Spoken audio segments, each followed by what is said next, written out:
pancen ora sempurna, gampang terluka, tapi yen wis bab setia aku juara. Coba sawangan sithik wae perjuanganku, bayangkan jika cerita kita ini bisa membuatmu bahagia.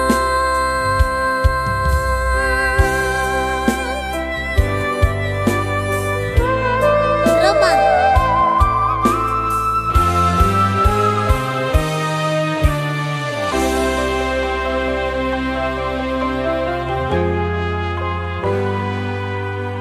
Sampun boten enten tenagane, damel ngimbangi liyane sing ketok enak uripe.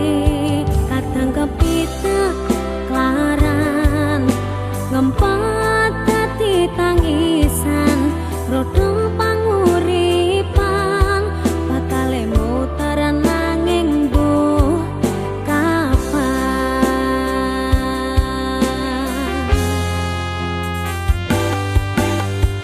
Oh, to sing pengen kaya ngene, terlahir rasuki pondo, sadar aku kalah rupa. Terserah kowe sayang ro aku ora maksa, tapi yen wis bahas tresno, sing jelas aku sing selalu ono. Aku pancen ora sempurna, gampang terluka, tapi yen wis bab setia aku juara.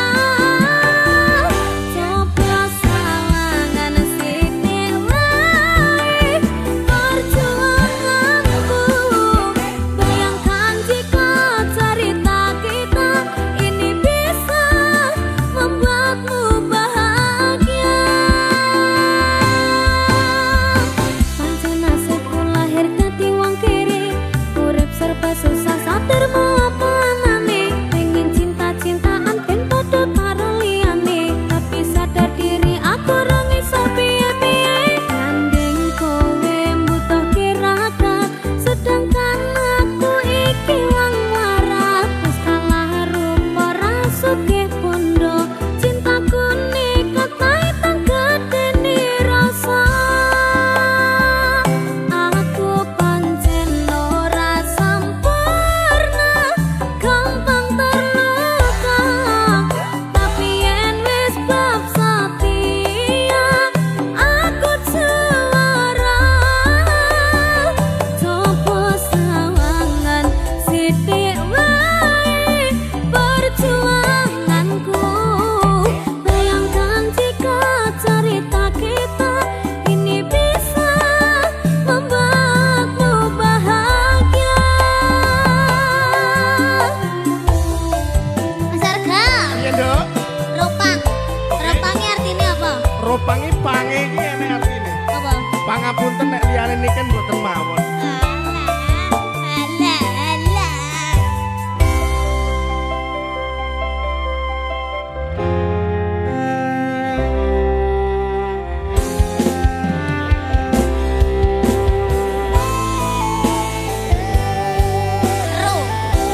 Roh. Roda itu pasti berputar. Ora rondo panguripan mau. Roda. Kenapa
Simbo aku sing ayu dhewe, ijazahku SMP pengalaman ora duwe, paling penak rapi wae.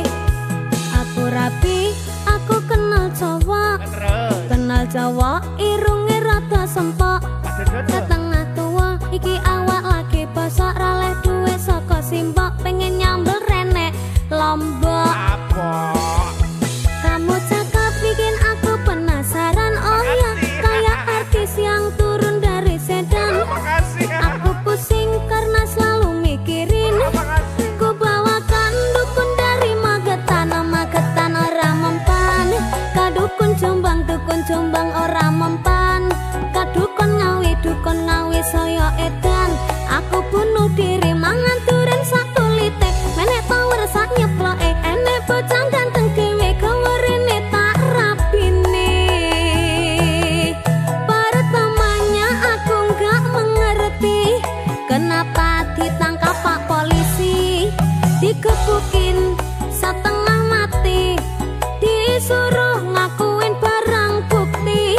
Masalahnya karena narkotika, heroin, putau dan sabu-sabu. Wajahku dipotret wartawan sehingga fotoku masuk koran. Jangan bung, jangan menghisap sabu, larangan agama. Jangan bung, jangan membajak lagu, larangan negara.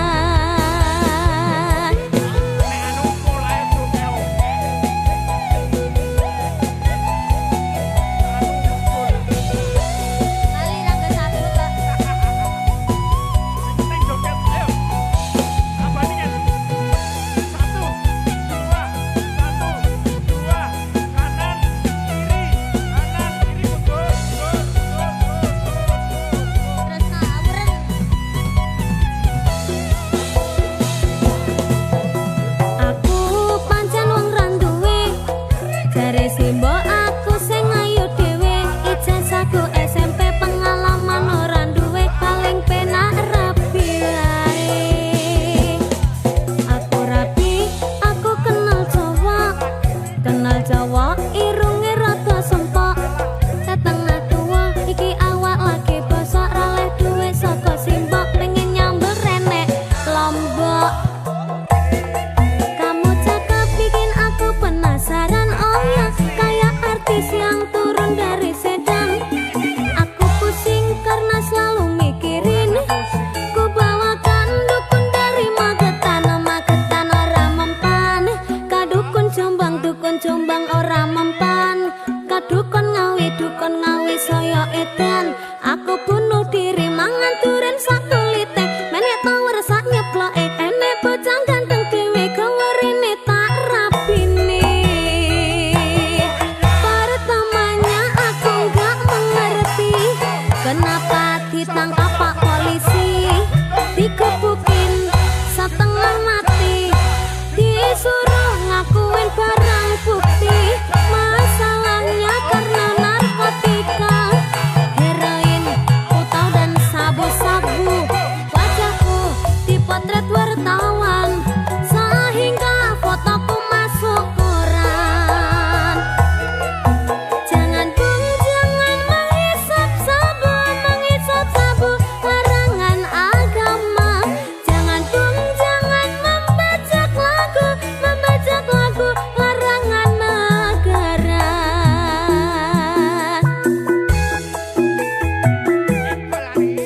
Gila gigi nyanyi soro ya Mas.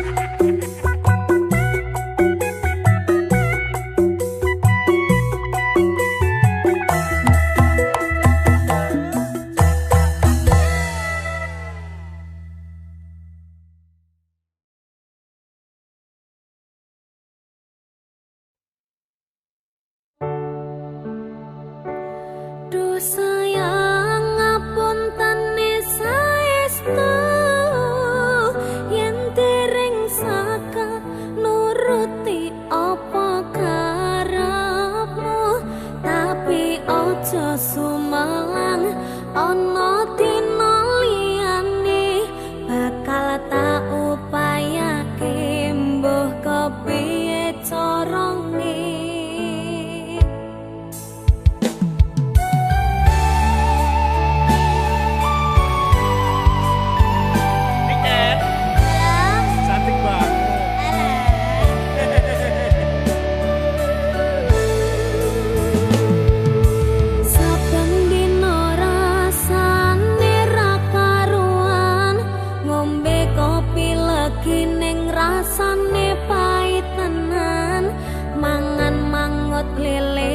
rasane kok padha tempe apa kaya ngene rasane wong ora duwe cintaku mbok ya sampun le nesu nesu kabeh iso rasah kudu nganggo matu duwe manan paras bagus mundak beda karo atimu rungokno tembangan manisku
sabar ya Nok. Yen pancen kudu pisah, aja nganti ana dadi korban berjuang ninggalan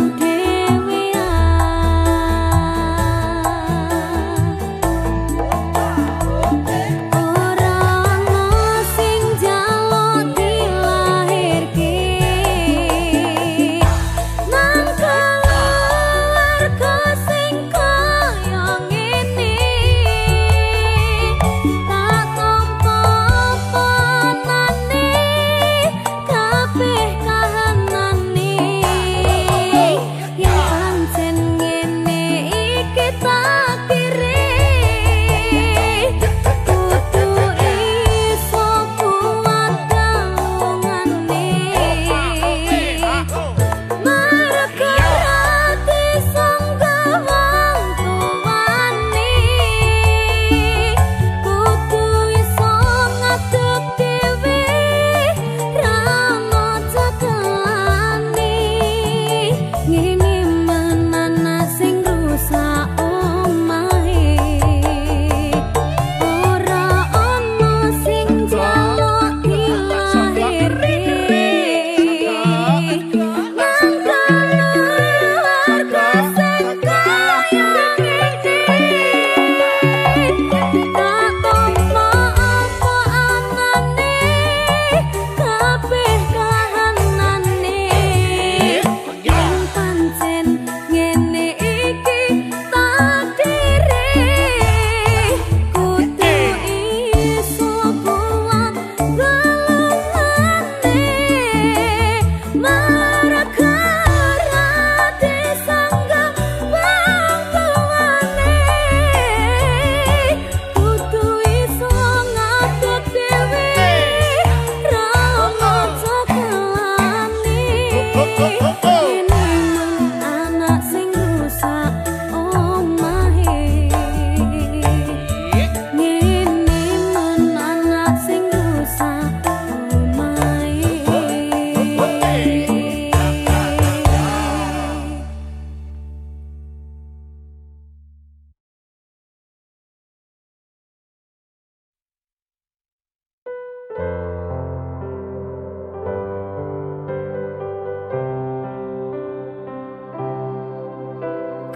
kusumaning ratri mangsa wiji kinanti mematri sajroning ati kang suci lintang-lintang panjerana antariksa amimbai ayu sang rina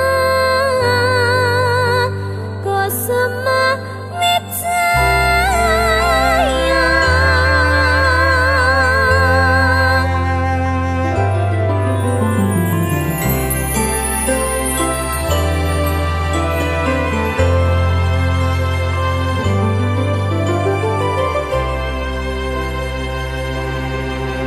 lungeng mekar lan semi puspita ing taman sari manglong manungsung wangi kalawan wulan endasari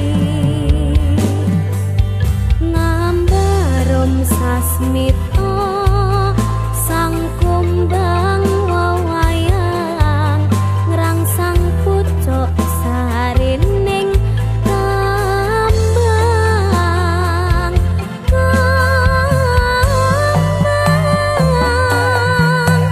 kusumaning ratri mangsa wiji kinanti mematri sajroning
sacorong dipereteli dong sing percaya pedang dodo iki.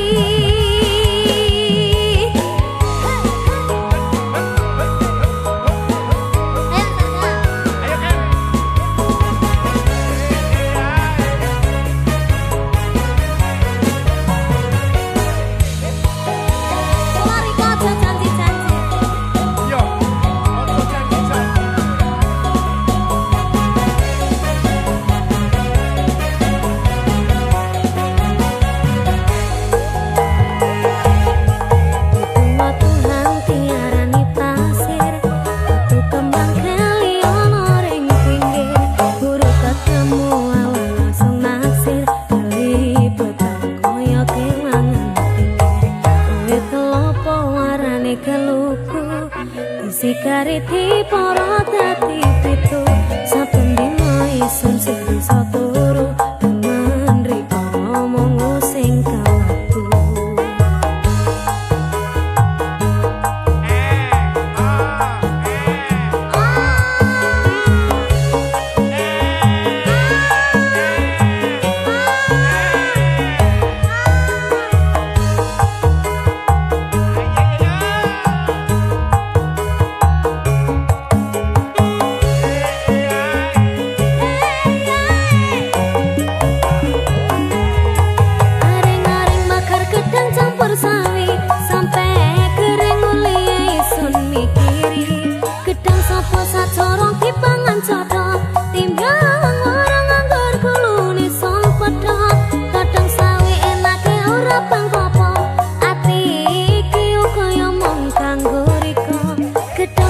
Sacorong dipereteli dong sing percaya benjang dodo iki.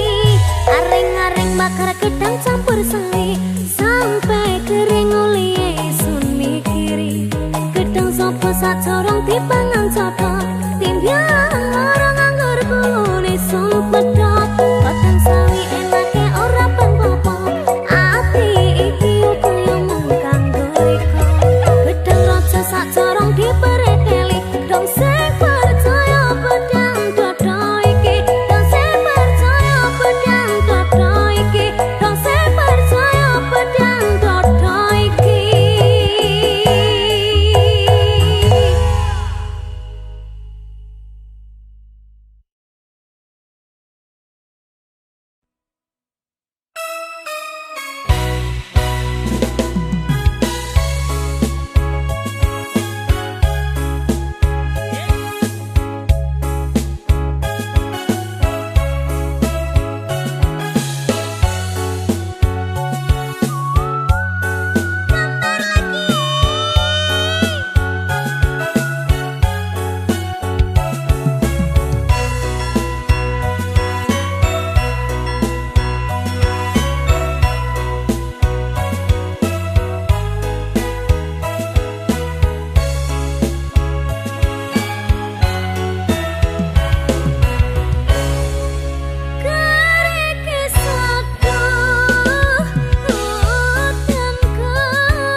saben wengi ra bisa nendra netraku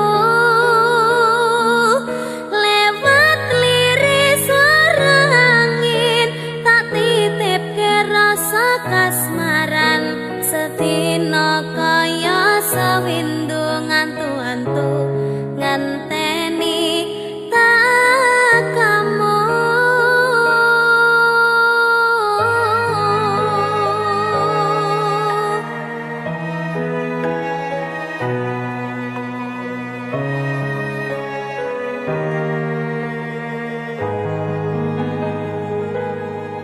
Padang bulan datari ngancani ati kang sepi gawe ngambar rasa angan iki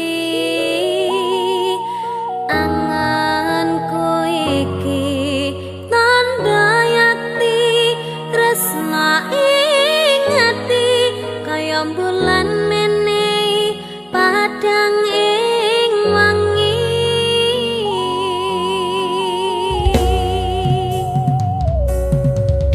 tak simpen ning jero ati semu tansah ngangen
ngenteni takamu